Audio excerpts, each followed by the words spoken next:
Welcome to Waking the Why, a podcast about uncovering the purpose behind life's crucible moments.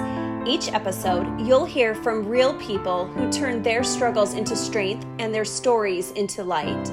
If you're searching for meaning, walking through something hard, or just love stories that stir the soul, you're in the right place. Hello, friends, and welcome to Waking the Why, where we discover the purpose behind life's crucible moments. My name is Stacy Peterson, and our guest today is Bret Rasmussen. Now, Bret and I met each other. It's been almost 9 years. Can you believe that? I remember walking here into his office.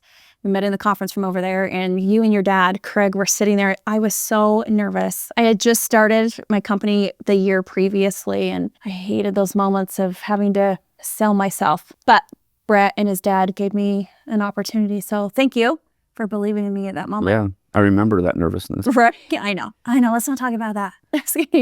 Well, Bret, to start, why don't you tell our audience who you are, what it is that you do, and how you got to today? Yeah, my name's Bret Rasmussen. Let's see. I grew up all over. I was born in Utah, and then like at 2 or 3 years old, moved to Indiana, then moved to Italy, then to Taiwan, then back to Indiana, then Texas. So that was my childhood. Yeah, moved around a lot. In 5th grade, decided I want to start a shoe company. The best thing I can remember is a classmate. He came to class and he's like, "Oh, I got these new Nike shoes and they're amazing. They have an air pocket in them. And like, because of that, I can run faster. I can jump higher. I can, basically it's like, whoa, wait, you can like put something on your foot that makes you perform differently." So that I think for whatever reason, enamored my, I think I have an engineering bent and a creative bent, and it kind of like that creative concept along with, wait, I can engineer a product that makes the body perform differently.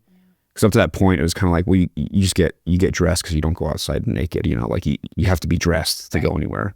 So that was the concept of clothing and apparel and footwear for me until that point. So it kind of like transformed my perspective on In 5th shoes. grade, let's be honest. What 5th grader is already thinking like that? I don't know. It's crazy. I'm sure a lot of 5th graders have a lot of dreams of what they want to be when they grow up. But True. Dreams for sure. So yeah, I would sketch drawings, I would sketch shoes and whatever. But it's funny now. I mean, I've had friends be like, "Oh yeah, I used to always talk about how you're going to start a shoe company like throughout high school and college." I'm like, "Really?" I would say like, "Oh yeah, you were always like, I'm going to start a shoe company. I'm going to start a shoe company." So I don't remember that, but I trust them more than my own memory. It's so cool. So fast forward, went to college, went to university, got a job at a startup company, a carbon fiber manufacturer.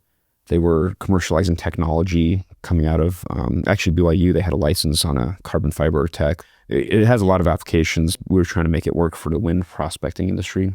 Right, startup company. Well, you go to college, you have to declare a major sooner or later. They kind of they can't just say like eternal student. Right. I explored like law, pre-med, business, trying to figure, I'm like, how in the world am I supposed to know what career I want? I've had no exposure. There's so many careers out there I don't even know exist. Like, how am I supposed to choose one? Pretty quickly in the pre-med class I took, I realized that wasn't for me. Law, it just didn't excite me.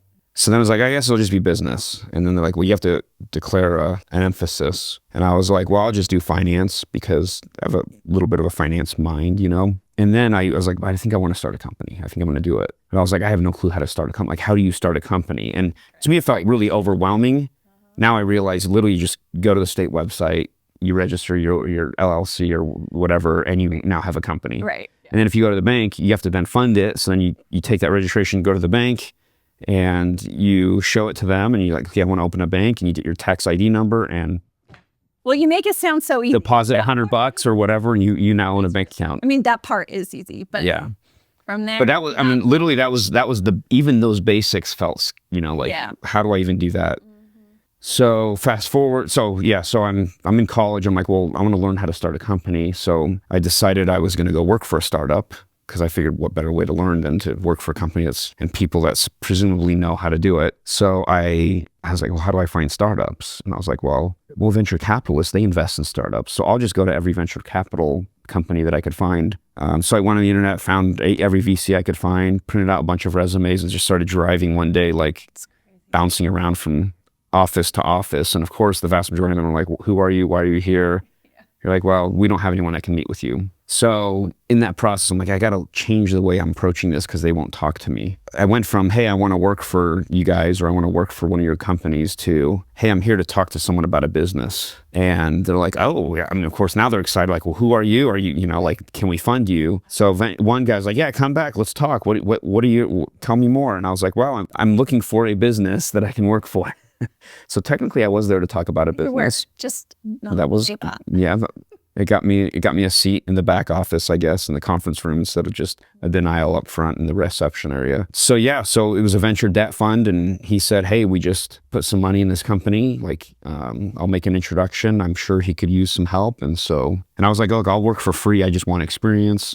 So I went and interviewed with that founder, CEO, and he's like, well, how much do you want to get paid? I said, well, I'll work for free. Like, I just want the experience. He's like, well, I will pay you a stipend. So it was enough to pay rent and gas, and that's about it. So I did that one college summer, and then they gave me a job and started paying me hourly. Worked there throughout the rest of my college degree, and then they hired me full-time. So I went there and worked full-time, and I learned how not to run a business. It was a lot of bad decisions were made. Yeah, sometimes that's the most powerful learning, right? Yes, how not to do things. Yep. One thing I learned, which seemed incredibly novel at the time, but very obvious now, was don't go to market if you don't have a product that you know works. We had a production process that had a high defect rate, and we shipped product to our first customer, paying customer, without even having tested the product to know if it was going to work. We learned a lot. So fast forward, get laid off. Everyone gets laid off. I got laid off, lost my job. I was like, well, either I get to work for the man or chase a dream. And it's like, well, I've always had a passion to start a shoe company. And so I had all these ideas, tech company, all these different ideas, not just shoes. But then I was like, well, you are an idea guy. Yeah, that's true. I like to chase squirrels. I'm a professional squirrel chaser is my title. There you go. Yeah, I don't know if I gave you my title. I'm professional squirrel chaser and dishwasher unloader at the cafe, KURU Cafe. There you go. So I decided to pursue my dream. I went to China with a friend, my first trip to China, and I toured some shoe factories. And I was like, oh, wow, it can't be that hard. That's the naivete of a big dream and not a lot of experience. So I decided to pursue that dream. It was so cool. You wanted to be different in the marketplace. I mean, you said in 5th grade, it was all about the awe of shoes can actually help someone perform. So what makes your product different than any other shoe in the marketplace? Yeah, I learned this early on because I was like, what is strategy? So I started researching strategy and what is strategy. And I came across Michael Porter. He's kind of one of the godfathers of strategy. And it was actually, I think it's a class that he gave. It was like an hour-long recording on YouTube, very poor quality, but good enough to kind of get, and it was basically a class on strategy, basically outlined what he taught and put it in a slide deck. And then I was like, okay, what did I just outline? And I was like, oh my gosh. And so I kind of boiled it down to, and I think intuitively I knew some of this, but I didn't have like this succinct statement, which is, I say good strategy is uniqueness and differentiation that matters and is meaningful to the customer such that they'll pay a premium for it. And so it's not uniqueness and differentiation just to be unique and different. It has to matter to whoever your customer and audience is. And if it matters to them and it's going to make a difference for them, then they might be willing to pay extra. It might be in dollars, in time, in commitment, in driving across town, in referring friends, in traveling. Like, there is probably going to be some kind of premium or loyalty or whatever you want to call it that they're willing to give and contribute towards that because I'm providing something that's more meaningful than what they can get elsewhere. And of course, if you can patent that and these kinds of things, that only makes it better because now you have defensible uniqueness and differentiation that still matters and is meaningful. I researched a bunch of patents because I had a tech actually as a kid that I came up with a carbon fiber technology. And since I had come from the carbon fiber industry, I thought, well, I know people in carbon fiber, I know engineers, they can help me do this. Well, come to find out Nike had like 8 to 10 patents around this idea. And I realized if they couldn't figure it out at a cost-effective way, how am I? The value in that, though, was I learned how the biomechanics of the foot worked. And when I learned that, I realized, oh, wow, with the foot, I learned like the loading path of the foot. You actually, rarely do you strike on the very back of the heel. Usually it's on the outside, especially if the faster you're moving, the more likely you are to impact on the outside of your heel versus the very rear. And then the loading path kind of follows the shape of like a wet footprint. And then you roll off or pronate as you toe off. And even at that point, I was like, well, it's just like a straight line. The loading path of the foot is just a straight line from heel to toe. No, it's not. It actually kind of takes a snake or an S-curve shape. So I was like, well, if that's how the foot works, could I invent something that works better with the foot and how it works. And because I once again, I want to do something unique and different, something that hadn't previously been done, but that would matter to the customer. I thought, well, if this is the biomechanics of the foot, then presumably it will matter, or it should be better or superior. I had no clue though. If you said, Bret, go start a shoe company that will solve foot pain, otherwise you probably won't be successful, I would say, well, there's no reason to go start a shoe company, because there's plenty of people smarter than me. There's plenty of doctors and medical professionals and biomechanists and everything that they've tried to tackle this for years with tons of money, and they haven't figured it out. So how can I? And so, so I came up with this technology. It's kind of a multi-layer technology. Every layer is shaped like the heel, and come to find out it is really, really good. It's so good that like people with foot pain, plantar fasciitis, fallen arches, that kind of thing, find relief. And I could have never planned for that. That's just trying to do what I learned was good, and then how can I bring to market something that I didn't see in the marketplace. And I did. I researched a ton of patents. I could find nothing similar to this, and I thought, well, this seems so obvious to me. Why hasn't anyone done this? Well, let's try it and see what happens. So how long have you been in business now? We launched the end of 2008. Okay. And then 2009 was kind of our first full year of business. We launched after Lehman Brothers went bankrupt in the economic crisis, just the financial crisis. The markets just fell out from underneath there. Perfect time to launch, Bret. Yeah, I don't know where my magic globe, is now, but someone's borrowing it to make really great decisions. So I remember that story of when you launched and then you found yourself with all these shoes, and you started in retail locations, right? Initially, yeah. And that didn't work so well. Well, the economy was just terrible. And so a bunch of retailers canceled their orders. Others, we had some success. Anytime a retailer got behind it, had someone on the sales floor, I was like, wow, I love this stuff. Like, we had good luck with them. The vast majority, though, that wasn't the case. So what did you do at that time, though? Got very depressed, struggled to believe. And, my dad, he helped. He's the closest thing, I guess I'd say, to kind of a partner, a co-founder, because he started helping early on. He turned to me running it out of a bedroom, and I share this a lot in the company. It's kind of a legend now, which is he turned to me and he just said, hey, Bret, I want to let you know I've got an appointment scheduled with the attorneys. I'm going to explore how we can bankrupt this thing and in a way that we can pay off the debt as best we can, hopefully get some money back to our investors, and maybe even have some leftover for you and I. I just don't know. I'm going to meet with the attorney and figure out what our options are. And I turned to him and I said, I don't ever want to hear you say that ever again. If you feel like you need to go do that, you go do that. But I don't believe KURU has had a chance to see the light of day. And I still believe there's something there. And I want to see if it'll work first. The other thing, one of the board members, I went to lunch with him and I explained to him my dilemma. Hey, no, retailers aren't buying. The economy sucks. We're out of cash. Like, what do we do? Because, sometimes you just throw in the towel, and you gave it a good shot. You tried hard, but it's a terrible, difficult time right now. Like, it's really bad. And he goes, it's okay to quit. It's okay to give up and say it didn't. And I said, Brandon, like, I don't know how to quit. Like, I sincerely, how do I quit? Like, how do I just quit a company? I owe like hundreds of thousands of dollars. I think I owe like 320 or 340,000 of debt to different vendors and whatever. I've got a bunch of shoes sitting in a warehouse. Even if I quit, it's going to take me a year to unravel this thing. Right. Like, if I'm going to spend a year unraveling it, why don't I spend a year trying to figure out how to make it work? Exactly. And that was kind of, for me, one of the things that quitting's going to take me time and energy. Why don't I just focus on trying to make it work instead of quitting? So what did you do? When I said that to him, he goes, oh, okay, well, I guess, what do you, and then that's when they're like, oh, maybe you should consider doing like e-com or whatever. And I was like, yes, because I really enjoyed kind of e-com and tech. Just I love being closer to the customer, and I felt like retail and more removed. And I felt like online sales or e-com was going to be a more immediate gratification, I guess, and a more immediate response. Is it working or not? Is it working or not? Versus you sell through stores, you got to wait months before you find out. You go online and in hours, you're like, I turn on this ad, it's working or it's not.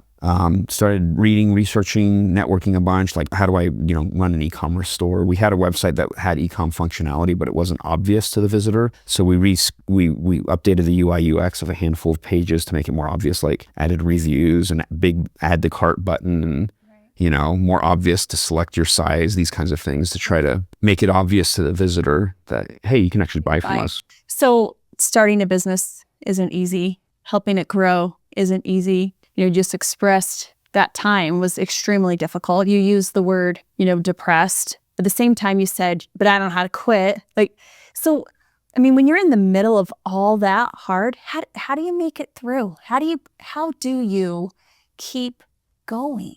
Well, you shared this with me, and I think it's very astute, because I even get asked this now, like, Bret, how do you have so much energy or passion or belief still in what you're doing? And you told me, you said, well, it's because you still have a vision and it hasn't happened yet.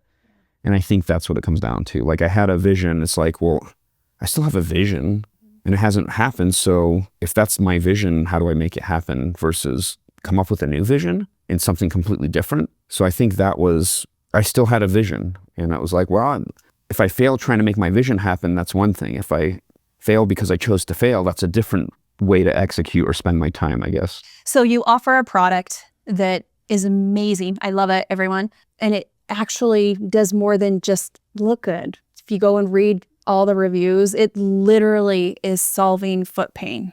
They are so comfortable. Would you say your purpose is that? To solve foot pain? Yeah. No. What's your purpose? Because I never set out to solve foot pain, right? Like I just wanted to make a superior product that I felt the market needed. So like I would go to trade shows where there's a bunch of shoe brands. I'm like, oh my gosh, like what am I thinking? Like the world needs another shoe brand, right. you know? Yeah. And then I realized, well, but if I can make something that's superior, something that hasn't yet existed before, maybe the world does need another shoe brand at that point. It's more about how do I make lives better, make the pursuit of passion, potential, and purpose possible one pair at a time. Yeah. So it's about passion, potential, and purpose one pair at a time, not selling a pair of shoes. And if, come to find out, like people that had foot pain, like, oh my gosh, I bought your shoes and they helped. I'm like, what? And this is why our shoes don't look like an orthopedic shoe, because it was meant to be a collision of urban, action sports, and outdoor, because I felt like I saw that happening with the consumer. And so that was the product was targeted to that kind of a lifestyle. And then customers were like, oh my gosh, you solved my foot pain. Well, what are you talking about? And it actually took me years to really believe it was that good. And so it was never about solving for foot pain. It was about making a superior product so that people could live a superior life. And so just much like, I guess, me chasing my own vision, how can I help them chase their vision? Yeah. You know what I love about you too and this company, I've had an opportunity for 9 years just to see this evolution and this engagement. And I see you living that purpose day in and day out, and you relentlessly go after improvement. You're so curious, values that you have within the organization, but that pursuing, your passion, potential, and purpose, it's not just for your customers. I've seen you live that purpose and bring it to life here for your employees. Is that intentional for you? Yeah. Life's boring if it's just about making money and selling stuff and just not as fulfilling. Yeah. I mean, I believe it's hard to find one's purpose. And I feel like the purpose, you think you figured it out and you're like, oh wait, is it really that though? Or is it? So it's kind of like this constant refinement. And so that's been my journey. I mean, I've never started a company. I've never been a CEO before. I don't know what I'm doing. And each stage is a new stage that I've never been there before. If I can't foster that mindset, not just within myself, but within my company, like I'm asking people to do something. There's no playbook. There's no playbook that says here's how to massively scale a direct consumer shoe brand for foot pain. Like there's just no playbook for that. So how do we find purpose in that journey? You guys, you all know that my schooling is in human resources. And so as I engage with Bret, he's had some life's experiences that have taught him some specific things that you normally don't bring into the workplace.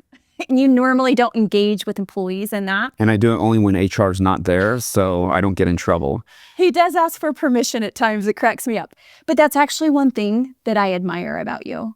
That, yes, you're the CEO of KURU, but you are so willing to see the people around you, and you have such a desire to help them in their lives that you're willing to be vulnerable and teach them what you're learning. That requires you to be vulnerable. Why do you do that? Thank you. Thank you for that. Yeah. Because I have a fear of being vulnerable.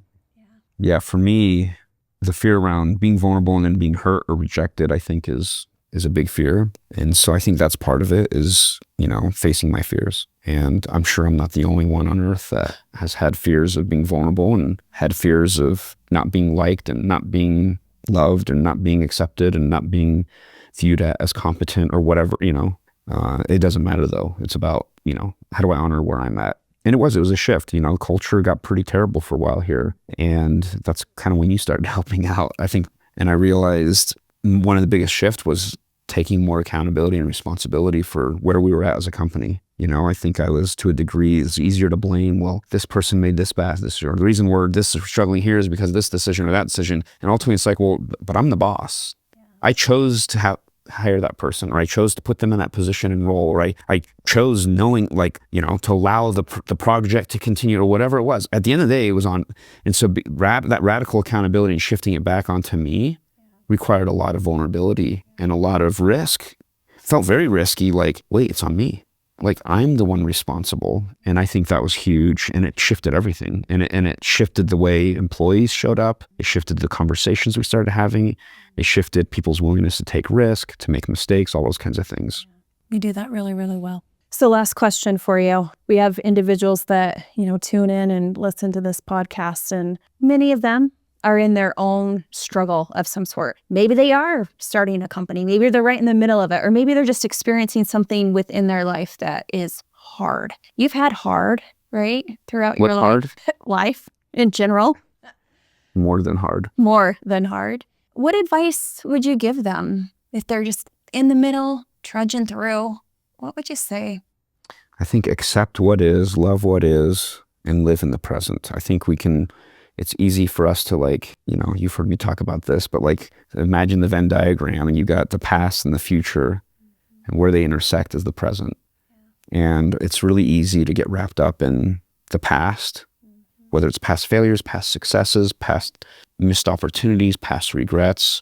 And it's also equally as easy to get stuck in the future and be like, well, I'll be happy when, or I will finally be able to do this when, or I will change when, or I will become this when something in the future finally occurs or happens. There's nothing wrong with the past and the future. It's part of our existence. So I think it's when we're in denial of either one, in disappointment of either one, that it causes a lot more struggle. And so how do we live more in the present? You recommended the book, The Gap and the Gain, and it's the same principle, right? Which is, if I'm stuck in the past or the future, then I have a gap thinking. And my thinking is, what's still missing? What do I wish I had that I don't yet have? Whereas the gain is, well, what do I have? Not versus what do I not have? Look how far I've come. Yeah. How can I appreciate who I've become in this process? Because at the end of the day, I've yet to meet someone that is not able to say, look, I've become something, and not be proud of that. And I've also met a lot of people that just naturally, that's where they exist. It's not like they're like, oh yeah, so I don't care about becoming better. I don't care about a vision or, pursuing my passion and potential. They actually pursue their passion potential even more inspiringly because they're more in the present, and they appreciate the present for what it's giving them right now in this moment. Yeah.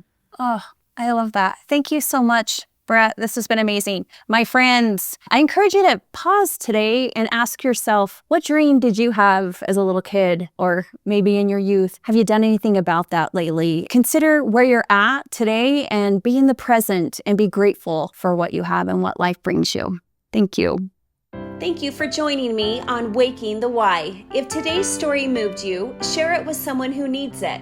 And don't forget, your why is worth waking up for.